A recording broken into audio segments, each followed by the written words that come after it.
వార్తలకు స్వాగతం. ముందుగా హెడ్లైన్స్.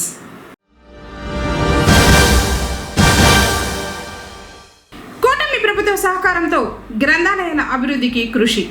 ఆ శాఖ ఉమ్మడి జిల్లా చైర్మన్ గురువారెడ్డి.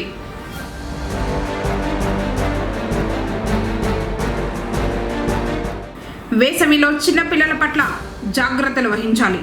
డాక్టర్ మధుసూదనాచారి.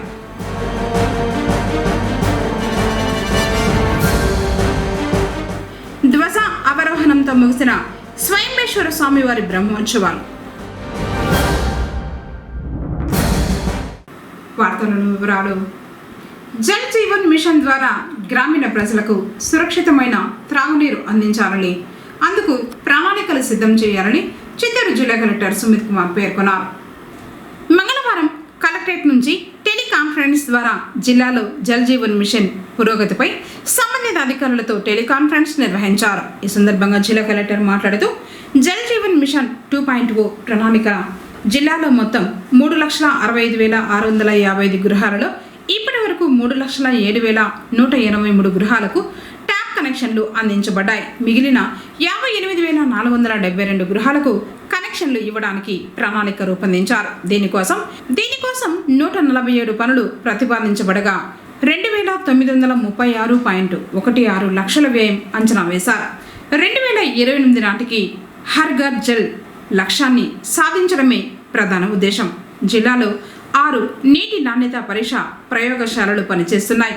హాస్టళ్లలో కూడా నీటి నాణ్యతపై క్రమం తప్పకుండా పరీక్షలు నిర్వహించాలని, ఆర్డబ్ల్యూఎస్ అధికారుల పర్యవేక్షణలో ఆ కార్యక్రమాలు పూర్తి చేయాలని ఆదేశించారు.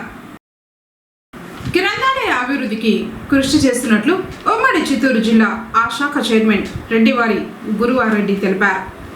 మంగళవారం పొంగునూరు పట్టణంలోని గ్రంథాలయాన్ని ఆయన సందర్శించారు. స్థానిక గ్రంథాలయ అధికారి తులసి నాయక్ ఆధ్వర్యంలో చైర్మన్కు ఘనంగా స్వాగతం లభించింది. తెలుగుదేశం పార్టీ మండల అధ్యక్షులు మాధవరెడ్డి, నియోజకవర్గ మహిళా అధ్యక్షురాలు కవితమ్మ, జనసేన మండల అధ్యక్షులు విరూపాక్షి, చైతన్య రాయలు హాజరయ్యారు. ఈ సందర్భంగా ఏర్పాటు చేసిన సమావేశంలో వారు ప్రసంగించారు. గ్రంథాలయాల అభివృద్ధికి కూటమి ప్రభుత్వం తోడ్పాటును అందిస్తూ ఉందన్నారు. సీఎం చంద్రబాబు నాయుడు గ్రంథాలయాల నూతన భవనాలకు నిధులు మంజూరు చేస్తున్నారని చెప్పారు. అలాగే పోటీ పరీక్షలకు మరిన్ని పుస్తకాల ఏర్పాటుకు ప్రభుత్వం చర్యలు తీసుకుంటున్నట్లు తెలిపారు. గ్రంథాలయాలు అంటే సరస్వతి నిలయాలని, ఎంతో జ్ఞానం గ్రంథాలయాల్లో దాగి ఉందని విద్యార్థులు సద్వినియోగం చేసుకోవాలన్నారు. భారతదేశానికి రాజ్యాంగం అందించిన డాక్టర్ బిఆర్ అంబేద్కర్ ఇలా గొప్ప గొప్ప వారంతా గ్రంథాలయాలకు వచ్చి జ్ఞానాన్ని సముపార్జించిన వారేనని గుర్తు చేశారు. గ్రంథాలయాలు అంటే ఏంటనేది అవి సరస్వతీదేవి నిలయాలు, అదేవిధంగా విజ్ఞాన భాండాగారాలు, జ్ఞానాన్ని ఎంతైనా పెంపొందించుకోవచ్చు గ్రంథాలయాల్లో. మరి అంబేద్కర్ లాంటి మహనీయులే మనకి రాజ్యాంగాన్ని తీసుకొస్తే రాజ్యాంగ నిర్మాతలైనటువంటి వారే గ్రంథాలయాలను ఉపయోగించుకొని తన మేధా శక్తిని పెంచుకున్నటువంటి దాఖలాలు ఉన్నాయనే విషయాన్ని ఈ తరానికి తెలియజేయడానికి ఈ యొక్క సమావేశం ద్వారా తెలియపరుస్తామనే ఉద్దేశాన్ని తెలియపరుస్తున్నాను మీ అందరికీ. అదేవిధంగా గ్రంథాలయాలు, దేవాలయాలు, విద్యాలయాలు, వైద్యాలయాలు, క్రీడాలయాలు ఈ 5 కూడా సమాజానికి ఉపయోగపడేటటువంటి సమాజ శ్రేయస్సు కోసం మన యొక్క విద్యార్థుల భవిష్యత్తు దశ దిశ మార్పు చేయగలిగినటువంటి భాండాగారాలనే ఉద్దేశాన్ని మీకు తెలియపరుస్తాను. ఎక్కడ దొంగలించని వస్తువు ఏది అంటే విద్య అనేది విషయాన్ని మీకు తెలియపరుస్తున్నానమ్మా. అదేవిధంగా ఇప్పుడే మన భక్తులు మాట్లాడుతూ కూడా చెప్పారు, గ్రంథాలయాలకి ఒక పీరియడ్ అనేది ముందే చదువుకునేటప్పుడు ఆ విధంగా విద్యార్థి దశ నుంచే పుస్తక పఠనం వైపు మొగ్గు చూపి మీరంతా కూడా విద్యార్థి దశ నుంచే పుస్తక పఠనాన్ని అలవర్చుకొని సెల్ ఫోన్లకు దూరంగా ఉండి కొంత సమయాన్ని 1 గంట గ్రంథాలయాల్లో స్కూల్ నుంచి వచ్చి కేటాయించుకుంటే అన్ని విధాల ఆ యొక్క మానసిక ఉల్లాసానికి కావచ్చు, మేధాశక్తి పెంపొందడానికి కావచ్చు ఉపయోగపడుతుందనే ఉద్దేశాన్ని మీకు తెలియపరుస్తూ ఆ విధంగా అలవర్చుకుంటారని ఆశిస్తా ఉన్నాను. నేను ఎక్కడ కూడా విద్యార్థులతో నిన్నటి రోజున మీ అందరికీ మనకంతా ప్రీతమ నాయకులు, అదేవిధంగా దైవ సమానులైనటువంటి నిరంతరం ప్రజల కోసం తపన పడి సంక్షేమ అభివృద్ధిని జోడెత్తులుగా ముందుకు తీసుకుపోతూ మరి ఒక పక్క సంపద సృష్టిస్తూ ఒక పక్క సంక్షోభంలో ఉన్న రాష్ట్రానికి సమృద్ధి వైపు నడిపిస్తున్నటువంటి మహానేత అయినటువంటి మన ముఖ్యమంత్రి దైవ సమానులు నారా చంద్రబాబు నాయుడు గారు విద్యార్థులకు ఉన్నటువంటి మీరందరూ కూడా పుస్తక పఠనాన్ని అలవాటు చేసుకోవాలా. అదేవిధంగా ఇక్కడ మన కవులు, కళాకారులు అంతా కూడా పెద్దలంతా ఉన్నారు. అందరి పేర్లు నాకు ఐడియా లేదు. వారందరూ కూడా ఈరోజు వచ్చి మీకు అన్ని విషయాలు తెలియపరుస్తున్నాడు. అదేవిధంగా గ్రంథాలయాల అభివృద్ధి పదంలో నడిపించడానికి కృషి చేస్తున్నటువంటి ఏకైక ప్రభుత్వం, జవాబుదారీ ప్రభుత్వం, కూటమి ప్రభుత్వం, గౌరవ ముఖ్యమంత్రి నారా చంద్రబాబు నాయుడు గారు, గౌరవ నారా లోకేష్ గారు, గౌరవ పవన్ కళ్యాణ్ గారు అనే విషయాన్ని మీకు తెలియపరుస్తా ఉన్నాం. గ్రంథాలయాల్లో ఇటువంటి భవనాలను కట్టి వేలాది పుస్తకాలు తీసుకొచ్చి పెట్టి మిమ్మల్ని చదువుకునే అవకాశాలు కల్పిస్తూ గ్రేడ్ 1 గ్రంథాలయం తిరుపతిలో కావచ్చు, చిత్తూరులో కావచ్చు, మదనపల్లిలో కావచ్చు, కాళహస్తిలో కావచ్చు, అన్ని సౌకర్యాలు కల్పించేదానికి ముందు వరుసలో ఉంటుంది ఈ ప్రభుత్వం అనే విషయాన్ని మీకు తెలియపరుస్తున్నాను. అదే ఈ నియోజకవర్గంలో కూడా గ్రంథాలయానికి ఏం అవసరాలు ఉన్నాయో వాటన్నింటినీ కూడా ఆ యొక్క నియోజకవర్గ ఇన్ఛార్జి ఉన్నటువంటి చల్లాబాబు గారి దృష్టికి కూడా నేను తీసుకెళ్తాను. అదేవిధంగా మనకి చేసే ప్రభుత్వం ఉంది కాబట్టి కాపాడుకొని గ్రంథాలయాలు మెరుగైన ఫలితాలను సాధించుకోవాలా. అదేవిధంగా కాంపిటేటివ్ ఎగ్జామ్స్ కి సంబంధించి పుస్తకాలు కొనడానికి కూడా రాష్ట్ర గ్రంథాలయ సంస్థ కసరత్తు చేయడం, మన జిల్లాకు సంబంధించి పుస్తకాల కొనుగోలు కూడా పూర్తి ఆదేశాలు ఇవ్వడం జరిగింది. మనకు ఎక్కువ టైం ఆ సెల్ ఫోన్లకి స్ప్రెడ్ చేస్తున్నారు పిల్లలంతా. కొద్దిగా సెల్ ఫోన్లు ఇంటి తప్పి పక్కదారికి వచ్చి స్కూళ్ళు, ఎడ్యుకేషను, గ్రంథాలయాల్లో ఏదైనా బుక్కులు అవసరం ఉంటే అవి తీసుకొని జ్ఞానం పెంపొందించుకుంటే చాలా బాగుంటుంది. ఎందుకంటే ఈ సెల్ ఫోన్లో మనకేం దారి చూపావు, ఏదో ఎంటర్టైన్మెంట్ ఉంటుంది, దాంట్లో రకరకాల వెబ్సైట్స్ ఉంటాయి. పిల్లలు మంచి మార్గము ఉంటుంది, చెడు మార్గము ఉంటుంది. దయచేసి సెల్ ఫోన్లకు కొంచెం దూరంగా ఉండి ఈ స్కూల్లో చెప్పేది తల్లి, తండ్రి, గురువు, దైవం అంటారు కదా, ఆ ప్రకారంగా పిల్లలు కూడా అందరూ నడుచుకొని క్రమశిక్షణ పాటిస్తూ రేపటికి నేటి బాలలే రేపటి పౌరులు అంటారు. దేశానికి, మన రాష్ట్రానికి, మన ఊరికి మంచి పేరు తెచ్చి ప్రతి ఒక్కరు గురువులకు మర్యాద ఇచ్చి, తల్లిదండ్రులకు మర్యాద ఇచ్చి మీరుంటే మీ క్రమశిక్షణే మీకు చాలా ముఖ్యం. కాబట్టి అందరూ దయచేసి క్రమశిక్షణగా ఉండండి, చదువుకోండి, గురువులు చెప్పినట్టేనండి, తల్లిదండ్రులు చెప్పినట్టేనండి. మంచి మార్గం ఉంటుంది కాబట్టి పిల్లలందరూ అర్థం చేసుకుంటారని తెలియజేసుకుంటూ, మొబైల్ అంతా పక్కన పెట్టి మేము చదువుకునే రోజుల్లో లైబ్రరీకి అర్ధగంట గంట పీరియడ్స్ లెక్క క్లాస్ పోతా ఉంటే మేము మాకు ఇచ్చే అవకాశాన్ని ఆ టైంలో మేము చదువుకునే కాలంలో ఆఫ్టర్ లాంగ్ బెల్ ఆ తర్వాత లైబ్రరీ ఉంది అంటే వెయిట్ చేసి ఆ 10 నిమిషాలు 20 నిమిషాలు చదువుకునే పోయేవాళ్ళం ఇంటికి. దాని నుంచి చాలా నేర్చుకున్నాం ఆ లైబ్రరీ నుంచి. ఇప్పుడు స్పెషల్ క్లాసెస్ అని, ట్యూషన్స్ అని, లైబ్రరీ క్లాసెస్ అని పక్కకు తోసేసి ఈ మొబైల్ పట్టుకొని వెహికల్ తీసుకొని మన ఇష్టంగా తయారయ్యి మన ఇష్టంగా పోతా అంటే రాంగ్ స్టెప్ వేస్తూ ఉంటారు పిల్లలు.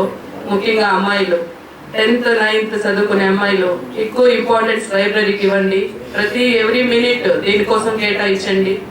మీకు చాలా అవకాశాలు ఉన్నాయి. ఇప్పుడు లేడీ రిజర్వేషన్లని, అమ్మాయిలకి ఉద్యోగాలని చాలా మనకి మన గవర్నమెంట్ సదుపాయం చేసింది. ఇప్పుడు లేట్గా పోతే తల్లిదండ్రులు కూడా మనం సమాధానం ఇచ్చుకోవాలా, ఎందుకు లేట్ వచ్చినాం అమ్మాయిలు అని.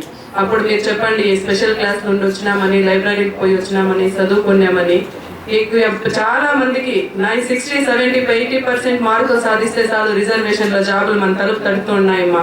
ప్రతి ఒక్కరు 10th, ఇంటర్మీడియట్ ఈ 2-3 క్లాసుల్లో మీరు టర్నింగ్ పాయింట్ తీసుకొని ఎక్కువ మార్కులు తీసుకొని ఈ చదువులు లైబ్రరీ మళ్ళీ మీరు చదవాలంటే ఆఫ్టర్ బీటెక్ మీకు ఉండదు, మీకు అవసరం లేదు.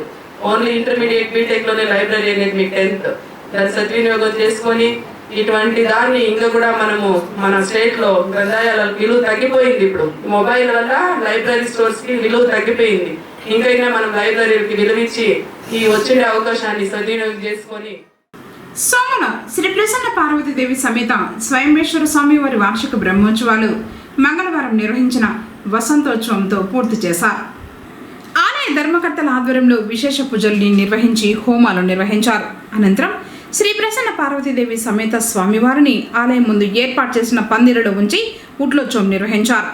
ఈ సందర్భంగా పసుపు కుంకుమతో కలిసిన వసంతోత్సవాలను భక్తులపై చల్లారు. అనంతరం త్రిశూలం ఊరేగించి తూర్పు మొగసాల వద్ద చక్ర స్నానం నిర్వహించారు. ధ్వజ అవరోహణం చేసి వార్షిక బ్రహ్మోత్సవాలు ముగుస్తున్నట్లు ఆలయ ధర్మకర్తలు ప్రకటించారు.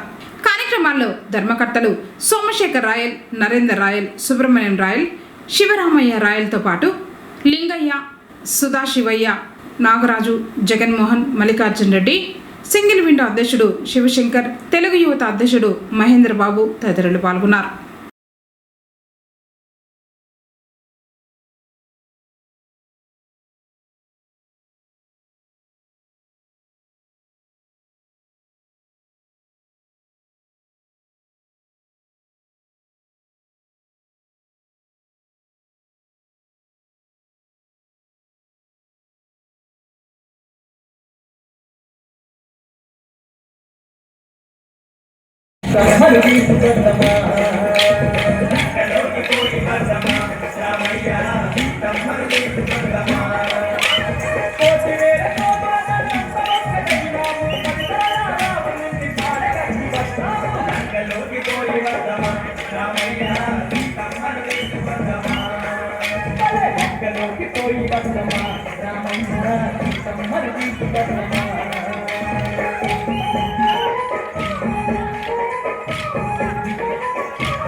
విలువలతో కూడిన నాణ్యమైన విద్యా బోధన ప్రభుత్వ పాఠశాలల్లో అందుతుందని హెచ్ఎం వెంకటరమణారెడ్డి అన్నారు.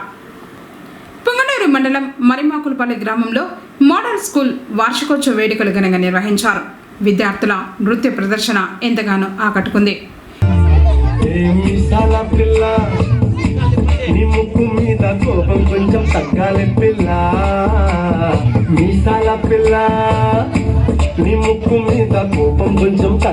పిల్ల. పొద్దున్న లేచిన దగ్గర నుంచి ఢిల్లీ యుద్ధాల మొగుడు పెళ్ళాలంటే నీ కంటి గొడవళ్ళ అట్ట కన్నెర్ర చెయ్యాలా చాలే నూరేలా ఇట్ట దుమ్మెత్తి పొయ్యాలా దూరాలే పెంచేలా కుందెలు పోగు చిరుతకి చెమటలు పట్టేలా.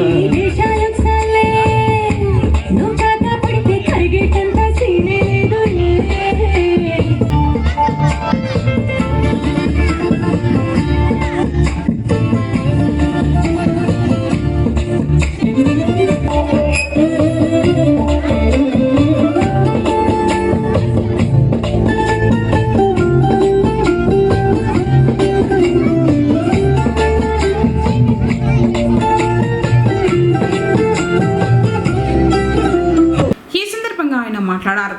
ఎంతో ఆహ్లాదకరమైన వాతావరణంలో ఈ పాఠశాల ఉంటుందని చెప్పారు. ఉన్నత విద్యా బోధన విలువలు ప్రభుత్వ పాఠశాలల్లోనే నేర్పించడం జరుగుతుందన్నారు. అలాగే ప్రభుత్వం విద్యార్థుల కోసం విద్యాశాఖలో ఎంతో మార్పు తీసుకువచ్చిందని చెప్పారు. తల్లిదండ్రులు గమనించి ప్రభుత్వ పాఠశాలల్లో తమ పిల్లల్ని చేర్పించాలని విజ్ఞప్తి చేశారు.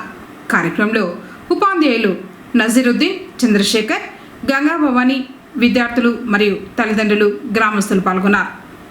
పైకి వెళ్ళే కొద్దీ మనలో కూడా పట్టుదల అనేది ఎక్కువైతూ బాగా కష్టపడడానికి ఇష్టపడాలి.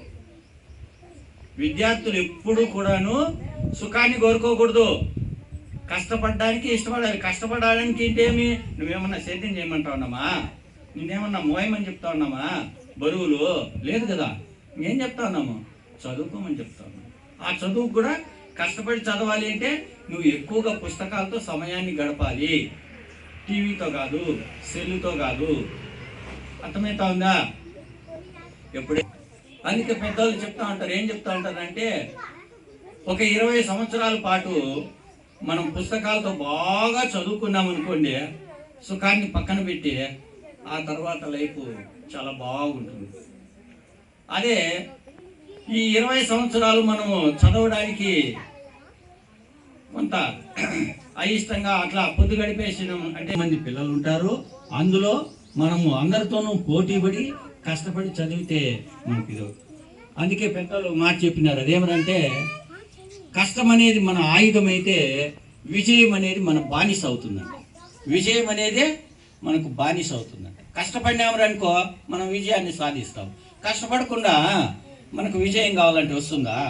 రాదు. నువ్వు బాగా కష్టపడి చదివితే నీకు 10th లో మంచి మార్కులు వస్తాయి. మామూలుగా మనము ప్రైవేట్ స్కూల్స్కి ఎందుకు పంపిస్తామంటే అక్కడ మంచి డిసిప్లిన్ వస్తుంది, కల్చర్ నేర్చుకుంటారు, అలాగే మంచి ఇంగ్లీష్ నేర్చుకుంటారు అనే ముఖ్యంగా 3 విషయాలతో మనం పంపిస్తాం. అయితే మన మోడల్ ప్రైమరీ స్కూల్లో మేము మంచి కల్చర్ నేర్పిస్తాం, మంచి ఇంగ్లీష్ నేర్పిస్తాం, తర్వాత వాళ్ళకంటే ఎక్కువ డిసిప్లైన్ని మేము నేర్పిస్తాం. దయచేసి మీ ఇరుగు పొరుగు వాళ్ళకు కూడా చెప్పండి, ఎవరు కూడా ప్రైవేట్ స్కూల్స్కి పంపించాల్సిన అవసరం లేదు. మంచి చదువుని మేము అందిస్తాం. ఇంగ్లీష్ కానీ, మ్యాథమెటిక్స్ కానీ, జనరల్ నాలెడ్జ్ కానీ అన్ని మనము ఎంత బాగా రాసి చదువుకుంటే అంత బాగా పైకి వస్తాం. సార్ ఇప్పుడే చెప్పాడు, సార్ ఎక్కువ రాపిస్తున్నాడంటే కాదు, మీ పిల్లల మీద మేము ప్రత్యేక శ్రద్ధ తీసుకొని అదే పనిగా మీ నోట్సులన్నీ మేము రాపిచ్చి దాన్ని చదివించి మీరు పోయి ఇంట్లో అది చదువుతూ రాయండి. ఆ తర్వాత చూడండి, అది మీకు రాకపోతే అప్పుడు వెనకబడినాడో అక్కడి నుంచి అతనికి రాయడానికి ప్రయత్నిస్తాం. శ్రీ శ్రీ శ్రీ జగద్గురు ఆది శంకరాచార్యుల వారి జయంతి మహోత్సవాలు పొంగనూరులో ప్రారంభమయ్యాయి. మంగళవారం పట్టణ శివారులోని మరిమాకులపల్లి రోడ్డు న్యూ బైపాస్ వద్ద గల శ్రీ ప్రసన్న పార్వతీదేవి సమేత సోమేశ్వర స్వామివారి దేవాలయ ఆవరణంలో జయంతి మహోత్సవాలు వైభవంగా జరిగాయి. స్వామివారి పూజా కార్యక్రమాల అనంతరం సామూహిక ఉపనయనాలు అర్చక పురోహితులు నిర్వహించారు.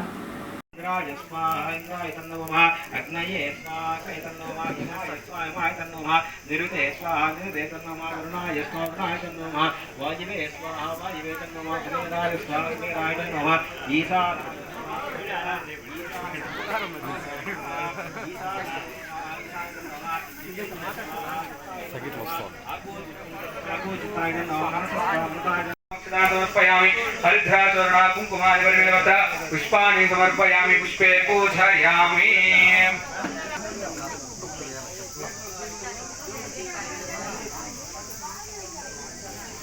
गायत्री अष्टोत्तरं చెప్తాము. పూలు వేస్తాము. పూలు గాని అక్షంతలు గాని వేస్తాము. నమః ఓం గణాయ నమః బ్రహ్మదేవవర్తినే నమః బ్రహ్మస్వరూపిణే నమః భవ్యాయ నమః త్రికాలధ్యాయరూపిణే నమః త్రిమూర్తిరూపాయ నమః సర్వజ్ఞాయ నమః వృద్ధాయ నమః సూర్యమండలవాసినే నమః వందే వందధారణ నమః సర్వకార్యే वरुणायेदं नवमा वन्नो अग्ने उन्नत विद्वान् देवस्य हेरोवयातु शिष्टाः यदिष्णो तमतुषानो विश्वादिशं स्वाहा अग्नि वारुणाभ्यायदं नवमा तत्त्वन अग्ने अयाता नव्यमुजे ज्ञानो देवस्तु स्वाहा अग्नये ऐतैनं नवमा तमिन्नामगयदं नवमा. ఓం శ్రీ గురుభ్యో నమః. శ్రీ శ్రీ జగద్గురు ఆది శంకరాచార్య వారి జయంతి సందర్భంగా చిత్తూరు మదనపల్లి హైవేలో వెలిసి ఉన్న శ్రీ ప్రసన్న పార్వతీదేవి సమేత సోమేశ్వర స్వామి వారి ఆలయ ప్రాంగణంలో ఈరోజు నిర్వహించినటువంటి ఉపనయన కార్యక్రమంలో పాల్గొన్నటువంటి ప్రతి ఒక్క బ్రాహ్మణ కుటుంబీకులకు ఆ యొక్క జగద్గురు ఆది శంకరాచార్య కృప ఉండాలని మరీ తెలియజేసుకుంటూ ఇలాంటి కార్యక్రమాలకు ప్రతి ఒక్క బ్రాహ్మణ కుటుంబీకులు కూడా సహాయ సహకారాలు అందిస్తూ ఈ యొక్క జగద్గురువు ఆది శంకరాచార్య స్వామి వారి జయంతిని కేసీటీవీ ద్వారా ఈ యొక్క కార్యక్రమాన్ని తెలియజేసినటువంటి ముత్యాలన్న గారికి, వారి యొక్క బృందానికి అందరికీ కూడా మా యొక్క బ్రాహ్మణ సంఘం తరఫున, బ్రాహ్మణ కుటుంబాల తరఫున కూడా హృదయపూర్వక ధన్యవాదాలు తెలియజేసుకుంటున్నాం. ఓం నమ శివాయ. చంద్రగిరిలోని కళ్యాణి డ్యాంలో మృతదేహం లభ్యమైంది. ఈ నెల 18న పొంగనూరు మండలానికి చెందిన డ్రైవర్ మురళీమోహన్ డ్యాంలోకి దూకి ఆత్మహత్య చేసుకున్నాడు. పోలీసులు రెస్క్యూ టీంతో 2 రోజుల పాటు విస్తృతంగా గాలించారు. కాగా మంగళవారం ఉదయం మృతదేహం నీటిపై తేలాడుతూ ఉండటంతో పోలీసులు వెలికి తీసి దర్యాప్తు చేస్తున్నారు. పొంగనూరు పట్టణం మేల్పట్లలోని పాఠశాల వార్షికోత్సవాన్ని ఘనంగా నిర్వహించారు. ఉత్తమ మార్కుల డాన్స్ మరియు క్రీడా పోటీల్లో గెలుపొందిన విజేతలకు స్వస్తిక్ కల్చరల్ సొసైటీ ట్రస్ట్ టీం సభ్యులు అభినందిస్తూ సర్టిఫికెట్లను పంపిణీ చేశారు. మే 3వ తేదీ ఆర్ఆర్ కళ్యాణ మండపంలో జరిగే రీతం టాలెంట్ షోకు ఆసక్తి గల విద్యార్థులు పాల్గొనాల్సిందిగా కోరారు. పాఠశాలకు సంబంధించి వంటగది ఏర్పాటుకు స్థలాన్ని వితరణ చేస్తున్నట్లు దాత రోహిత్ రెడ్డి తెలిపారు. అన్ని వసతులు ఉన్న మన పొంగనూరు మేల్పట్ల మున్సిపల్ ప్రైమరీ స్కూల్లో తమ పిల్లల్ని చేర్పించాల్సిందిగా తల్లిదండ్రులను ఉపాధ్యాయులు కోరారు.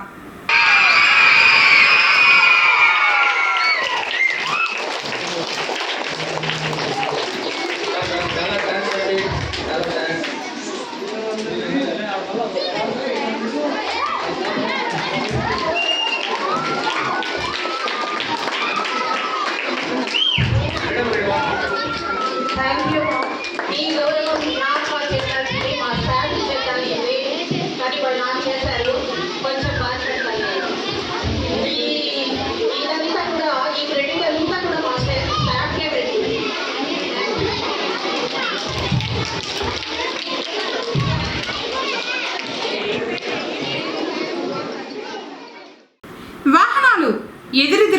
ఢీకొని ఇద్దరు గాయపడ్డ సంఘటన పుంగనూరు మండలంలో మంగళవారం జరిగింది. స్థానికుల కథనం మేరకు వివరాలు ఇలా ఉన్నాయి. గాంధీపురం వద్ద ఎదురెదురుగా 2 బైకులు అదుపు తప్పి ఢీకొన్నాయి. ఇందులో ఇద్దరికి తీవ్రంగా గాయాలయ్యాయి. గాయపడ్డ వారిని పుంగనూరు ప్రభుత్వ ఆసుపత్రికి తరలించారు. పోలీసులు విచారణ చేస్తున్నారు. పుంగనూరు పట్టణంలో మంగళవారం సందర్భంగా గ్రామ దేవతల ఆలయాల్లో ప్రత్యేక పూజలు జరిగాయి. బెస్త వీధిలోని శ్రీ సుగుటూరు గంగమ్మ, నానబాల వీధిలోని శ్రీ బోయకొండ గంగమ్మ, తాటిమాకులపాలెం శ్రీ తాటిమన గంగమ్మ, నగిరిలోని శ్రీ సుగుటూరు గంగమ్మ, దూళ్లవారి ఇళ్ల వద్ద శ్రీ బోయకొండ గంగమ్మ, ఇలా పట్టణంతో పాటు గ్రామాల్లోనూ అమ్మవారి ఆలయాల్లో భక్తులు భక్తి శ్రద్ధలతో పూజలు చేశారు. నిమ్మకాయ దీపాలను వెలిగించి మొక్కులు చెల్లించుకున్నారు.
వేసవిలో ఎండ తీవ్రత వల్ల చిన్నపిల్లలకు వడదెబ్బ, డీహైడ్రేషన్, అలసట, చర్మ వ్యాధులు వచ్చే ప్రమాదం ఉన్నందున జాగ్రత్తలు పాటించాలని ప్రభుత్వ హాస్పిటల్ చిన్నపిల్లల డాక్టర్ మధుసూదనాచారి సూచించారు. ఈ సందర్భంగా ఆయన కేసీటీవీతో మాట్లాడుతూ పిల్లలకు దాహం వేయకపోయినా తరచుగా మంచినీరు, కొబ్బరి నీళ్లు, నిమ్మరసం, మజ్జిగ లేదా పండ్ల రసాలు ఇస్తూ ఉండాలన్నారు. ఎండ తీవ్రంగా ఉండే మధ్యాహ్నం 12 నుంచి 3 గంటల వరకు పిల్లల్ని బయటకు పంపకూడదు. నీటి శాతం ఎక్కువగా ఉండే పండ్లు, కూరగాయలు ఆహారంలో చేర్చాలి. రోజుకు 1 లేదా 2 సార్లు గోరువెచ్చని నీటితో స్నానం చేయించడం వల్ల చెమటకాయలు, చర్మ సమస్యలు తగ్గుతాయి. పిల్లలకు ఎక్కువ అలసట, వాంతులు, జ్వరం, తలనొప్పి, కళ్ళు తిరగడం, నోరు ఎండిపోవడం వంటి లక్షణాలు కనిపిస్తే వెంటనే వైద్యుని సంప్రదించాలని సూచించారు. జాగ్రత్తలు తప్పనిసరిగా పాటించాలన్నారు. మనము ఈ చిన్నపిల్లలు ముఖ్యంగా సంవత్సరంలోపు పిల్లలు కానీ 2 సంవత్సరాల పిల్లలు కానీ ఎక్కువ మాట్లాడలేరు, సమస్య కరెక్ట్గా చెప్పలేరు. కాబట్టి వాళ్ళు ఇంట్లో కూడా మిద్దె పైన రేకుల షీట్లలో, బండ్ల ఇళ్ళలో ఉన్న వాళ్ళు బయట ఎండలో ఆడుకున్నప్పుడు కూడా వడదెబ్బ గురయ్యే ఛాన్సెస్ ఉంటాయి. వాళ్ళు సరిగా చెప్పలేరు. కాబట్టి వాళ్ళ లక్షణాలు ఎలా ఉంటాయంటే చిరాకు పడ్డము, ఎక్కువ ఏడవడము, ఒళ్ళంతా తడి తారిపోయేసి వేడిగా ఉండడము, తల కాలుతుండడము, నోట్లో తేమ లేకపోవడము, అట్లాగే ఎక్కువగా నిద్రపోవడము, సుస్థి పడిపోవడము, తల వాల్చేయడము, ఒంటికి 6-7 గంటలు రాకుండా పోవడము, ఇలాంటి సమస్యలన్నీ ఉంటాయి. కొంతమందికి ఎక్కువైతే వామిటింగ్స్ కూడా అవుతాయి. పిల్లలు ఒంటికి రాకపోవడం, జ్వరం వచ్చి తగ్గిపోయి మళ్ళీ కూడా చల్లబడిపోవడం జరుగుతుంది తీవ్రంగా ఉన్నప్పుడు. సో ఇటువంటివన్నీ మనం చిన్నపిల్లల్లో గమనించాలి. వీళ్ళకు మనం చూసుకోవాలి. తల్లిదండ్రులు ఇట్లాంటి లక్షణాలు కనిపించినప్పుడు అందరిలాగా పెద్దవాళ్ళకి చెప్పినట్టుగా ఉండదు, ఈ విధంగా ఉంటుంది, ఇబ్బందులు ఉంటాయి. కాబట్టి వాళ్ళకు ఏమాత్రం పిల్లలు డల్గా ఉన్నా, ఆడుకోకుండా ఉన్నప్పుడు, సుస్థిపడిపోతున్నప్పుడు, తల వేడిగా ఉన్నప్పుడు, తేమ లేకుండా ఉండడం, అప్పుడు ఇవన్నీ కూడా వాళ్ళు వడదెబ్బకు గురవుతున్న లక్షణాలు. వీళ్ళకి మాత్రం పిల్లలకు వెంటనే వైద్యం చేయించాలి. ఇంట్లో మాత్రం మనం ఓఆర్ఎస్ ద్రావణం తగ్గించాలి. మజ్జిగ ఇవ్వచ్చును, లేదంటే లెమన్ వాటర్ సాల్ట్ వేసి ఇవ్వచ్చును.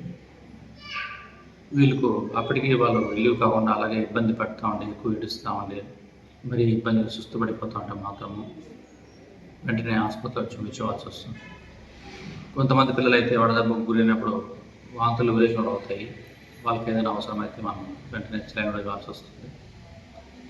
సో ఇవన్నీ పిల్లల్లో డిఫరెంట్గా ఉంటాయి. కాబట్టి మనం దగ్గర ఉండి హాస్పిటల్కి తీసుకురావడం, మొత్తం పిల్లల్ని బయట తిరగకుండా చూసుకోండి, విద్యలపైన ఆడుకోనికుండా చూసుకోండి, బయట దొరికే ఏది పడితే అవి తేనీటి పదార్థాలు అవి ఇవ్వకుండా చూసుకోండి.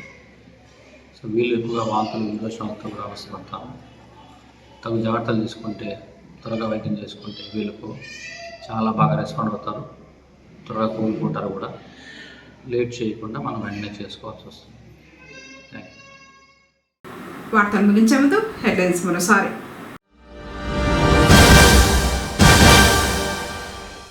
కూటమి ప్రభుత్వ సహకారంతో గ్రంథాలయాల అభివృద్ధికి కృషి. ఆ శాఖ ఉమ్మడి జిల్లా చైర్మన్ గురువారెడ్డి.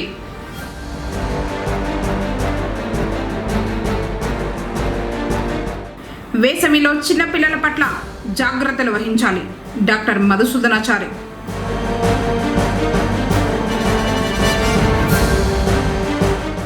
ధ్వజ అవరోహణంతో ముగిసిన స్వయంబేశ్వర స్వామివారి బ్రహ్మోత్సవాలు.